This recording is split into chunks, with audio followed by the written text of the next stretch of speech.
Hit everything but the oil.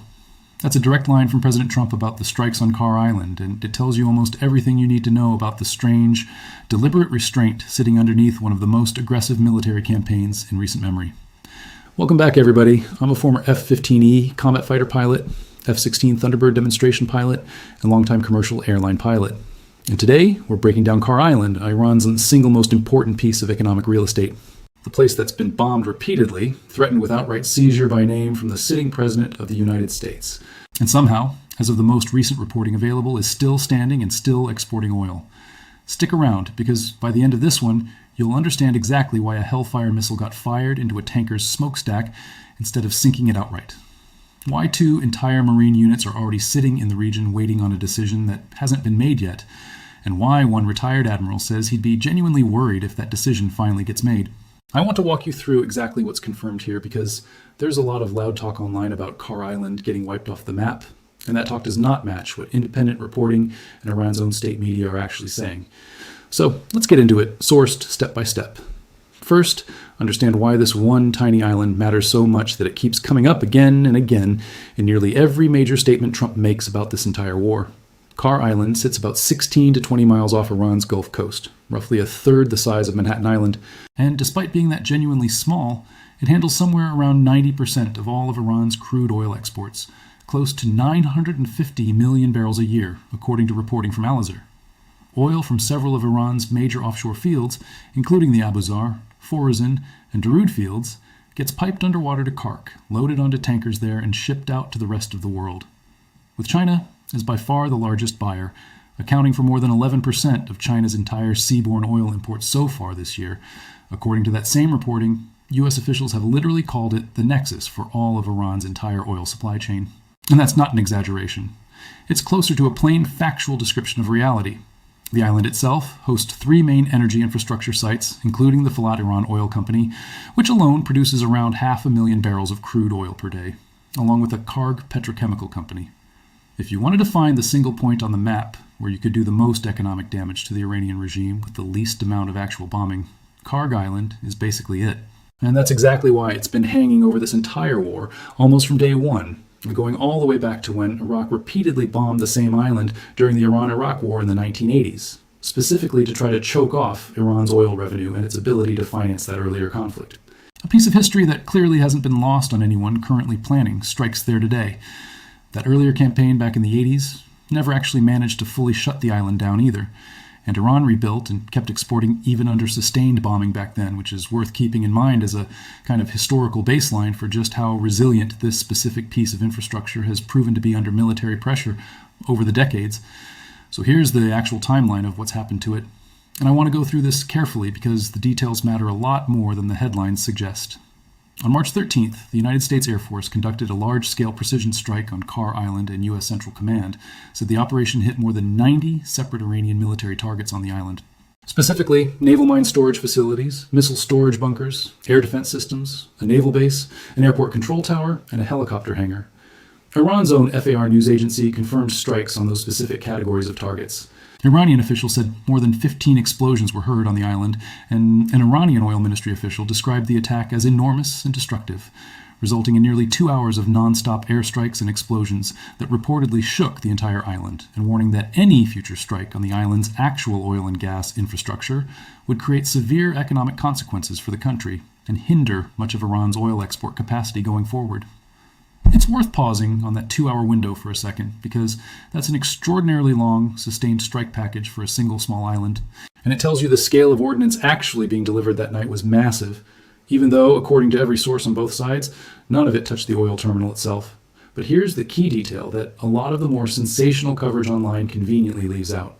Iran's own damage assessment after that March strike found that no oil infrastructure had actually been hit.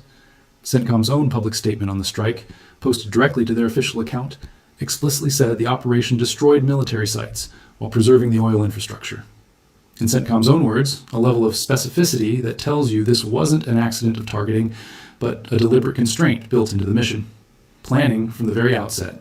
Agreed on well before the first bomb ever left an aircraft. Trump, in typical Trump fashion, posted that the strikes had totally demolished most of the island's military capability and then threatened to hit it a few more times just for fun. But even with that kind of rhetoric, Satellite imagery taken in the days immediately after the raid showed the terminal still actively being used with 3 tankers, more rode there loading cargo like nothing catastrophic had happened to the export function of the island itself. A White House official also told the BBC around this same time that the United States military could, in their own words, take out Carr Island at any time it chose to, adding that while Trump had no current plans to send in troops, he retained all options as commander-in-chief, language that's clearly meant to keep the threat alive in Iranian planning, even without an actual escalation on the ground. Then in April, the U.S. struck Carr Island again, hitting military targets specifically while leaving the oil facilities alone. According to White House sources cited in maritime industry reporting, a strike that came as part of the broader ongoing U.S.-Israel offensive against Iran that had launched back on February 28th. And then again on July 7th, as part of a broader wave of strikes tied to Iran's ongoing attacks on commercial shipping in the Strait of Hormuz, explosions were reported on Carr Island once more, alongside strikes on Keshem Island in the port city of Bandar Abbas. Trump told reporters directly the following day that he'd instructed forces to knock out a piece of the island, but specifically said, quote, "That is needed during this test. Don't touch the oil," and confirmed that instruction had been followed. So across at least 3 separate rounds of strikes spanning March through July, roughly 4 months of recurring escalation, the pattern has been completely consistent every single time. Hit the military infrastructure hard repeatedly and very deliberately. Leave the actual oil terminal functioning almost like a dial that gets turned up whenever Iran does something provocative elsewhere, then held steady rather than pushed all the way to maximum. Now, here's where it gets genuinely interesting from a strategic standpoint, and this is the part of the story I think most casual coverage misses entirely. This wasn't restraint out of some sense of mercy or goodwill. It's restraint because destroying that terminal outright would be an act of economic self-harm on a genuinely global scale. Carr Island's oil moves through the world market, and a huge chunk of it, more than 11% of China's entire seaborne oil imports so far this year, comes through that single facility. If you actually destroyed the terminal instead of just threatening to, you'd be pulling a meaningful percentage of the entire planet's oil supply off the market overnight. And Brent crude has already jumped more than 5% in a single day, just from Trump's verbal threats about the island, according to reporting from Al Jazeera. Actually, following through would send that number much, much higher, hurting everyone from Chinese refineries to gas prices at your local pump here at home, not just Iran. Think about that ripple effect for a second, because it's easy to think of an oil terminal on the other side of the world as someone else's problem. But energy markets are genuinely global, and a supply shock at Carr Island shows up within days as a real tangible price increase. Practically everywhere, fuel gets sold, including right here in the United States, which is exactly the kind of self-inflicted economic wound that makes any American president think twice before pulling that particular trigger, regardless of how satisfying it might feel rhetorically in a Truth Social post, and regardless of which party happens to be occupying the White House when that decision eventually has to get made. So the strategy, at least as it's played out so far, has been to demonstrate that the U.S. absolutely can hit Carr Island whenever it wants, hard, repeatedly, and with precision, while holding the actual killing blow, destruction of the export terminal itself, in reserve as a threat rather than cashing it in. If you're finding this kind of detailed source breakdown useful and you want the real story instead of whatever exaggerated headline is trending this week, hit that subscribe button and turn on notifications right now, because I'm going to keep tracking this one specifically. The next update might be the one where the restraint actually breaks. Carr Island is genuinely one of the most important single flashpoints in this entire conflict, and it deserves ongoing careful coverage rather than a one-time video that gets forgotten the next day. Let's talk about the seizure threat specifically, because that's actually been floated as a real considered military option, not just Trump talk for the cameras. And it's arguably the single most consequential open question in this entire story.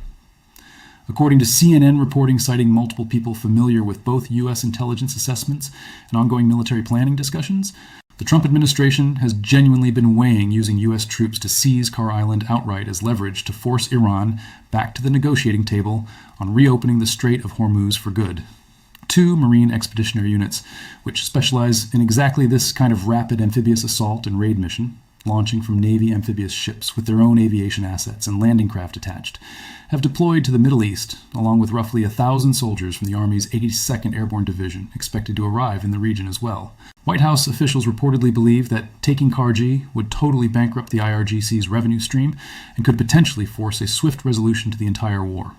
On paper, from a pure capability standpoint, retired Vice Admiral Robert Herod, a former deputy commander of U.S. Central Command, who now advises on Iran policy for the Jewish Institute for National Security of America, told Fox News that Marines could likely seize the island itself in a matter of hours, given how small and lightly garrisoned it is relative to the forces the U.S. could bring to bear against it, describing it as, in his words, one of many ways to skin this particular cat. But here's the part that should make anyone pushing for that option pause, and it's the part I find most genuinely fascinating from a tactical perspective. Taking the island is reportedly the easy part. Holding it is an entirely different problem. Kar sits well within range of Iranian shore-based missiles, drones, and anti-H ship weapons, and Iran has spent the recent weeks actively preparing for exactly this scenario, laying traps and moving additional military personnel and air defenses onto the island itself, including shoulder-fired manpad systems. According to CNN's reporting, citing people familiar with U.S. intelligence, those same sources noted the U.S. military maintains near constant overhead surveillance of the island, specifically to track physical and environmental changes consistent with defensive preparations, which is part of how this trap-laying activity was identified in the first place. Retired Admiral James Stites, the former NATO Supreme Allied Commander, put it about as bluntly as a career flag officer typically will in any public forum, saying he'd be very worried about an operation like this because, in his own words, Iranians are clever and ruthless. He also noted the earlier U.S. strikes had already degraded some of the island's air and sea defenses, including its hawk surface to air missile batteries and Orlan anti-aircraft guns, though clearly not to the point of eliminating the threat entirely given Iran's continued reinforcement efforts. One Israeli intelligence source quoted in that same reporting raised a genuinely chilling possibility that if American forces did seize and hold the island, Iran's most rational response wouldn't be to try retaking it directly. It would be to fire on the oil infrastructure itself, since at that point there'd be nothing left to lose strategically, and doing so would inflict maximum economic pain on the very asset the U.S. was trying to protect by taking the island in the first place. That source said, the hope is Iran won't take that risk, but bluntly admitted there's no way to actually know that in advance. It's also worth noting that Gulf allies have reportedly been privately urging the Trump administration against this exact move, worried that occupying the island would trigger high American casualties and prompt Iranian retaliation against Gulf infrastructure, prolonging a war those countries are desperate to see wound down rather than escalated further, and instead pressing U.S. officials to focus on dismantling Iran's ballistic missile program before any final resolution. A priority U.S. officials have reportedly agreed with in private briefings, suggesting there's at least some meaningful daylight between what regional partners on the ground actually want and what's being floated in Washington policy discussions. I want to pause here and give you my own honest analysis as someone who's had to think through exactly this kind of risk calculus in a military planning context, and I'll flag clearly that this next part is my opinion, not reported fact. An amphibious seizure of a small island target is genuinely one of the more straightforward things a modern expeditionary force can accomplish quickly.